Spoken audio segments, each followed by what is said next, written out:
जिस दिन इलेक्शन हो रहा है बीजेपी बड़ा दिखाई दे रही है, कैसे देखते हैं? सबसे पहले तो भारतीय जनता पार्टी के लोगों को जीत मिली है, उन्हें बधाई, और आशा करता हूं कि जो जनादेश दिल्ली की जनता ने उन्हें दिया है उसकी वो प्रतिपूर्ति करेंगे।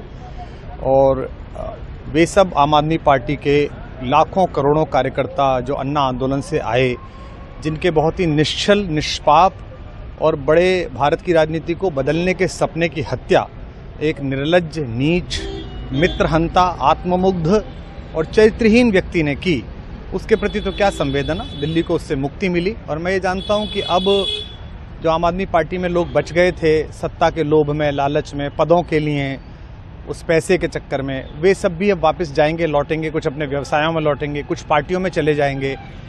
और पतन यहाँ से प्रारंभ हुआ है उन लोगों का।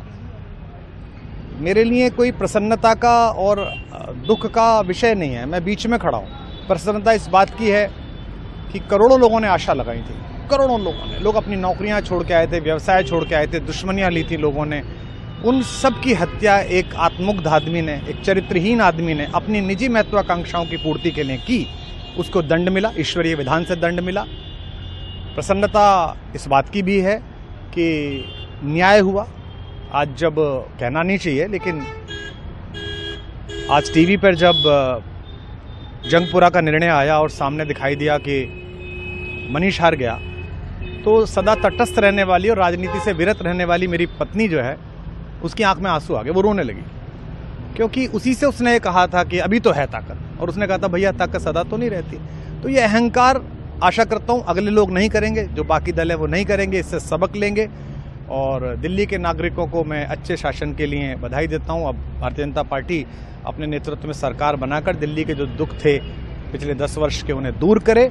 और आम आदमी पार्टी के समस्त कार्यकर्ताओं को कहता हूँ कि आपने जिस किसी भी लोभ लालच में, सब कुछ जानते हुए एक ऐसे व्यक्ति के समर्थन में काम किया जिसने अपने मित्रों की पीठ में झुरा घोंपा, गुरु को धोखा दिया, अपने साथ कंधे से कंधा मिला के लड़ने वाली महिलाओं को अपने घर लाके पिटवाया, अपनी निजी सुख और साधन के लिए जनता का पैसा खर्च किया, अब उससे आशा लगानी छोड़ें, अब बाहर निकलें, अपना अपना जीवन देखें। मुझे राघवेंद्र सरकार राम की कृपा मिली, जिनका ये घर है, जिनकी कृपा से मैं यहाँ खड़ा हूँ। मुझ पर कृष्ण कृपा हुई कि मैं इस निर्लज्ज सर्कस से बाहर आ सका।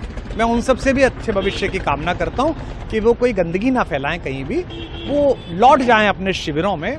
जिस तरह माधव को, कृष्ण को दूत देखकर भी भरी सभा में अट्टहास करने वाला दुर्योधन जो ये कहता था सुचिग्रम नैव दास्यामि बिना युद्धे न केशवः, बिना युद्ध के 5 गांव भी नहीं दूंगा, आज वो अपनी सीटों के लिए तरस रहा है।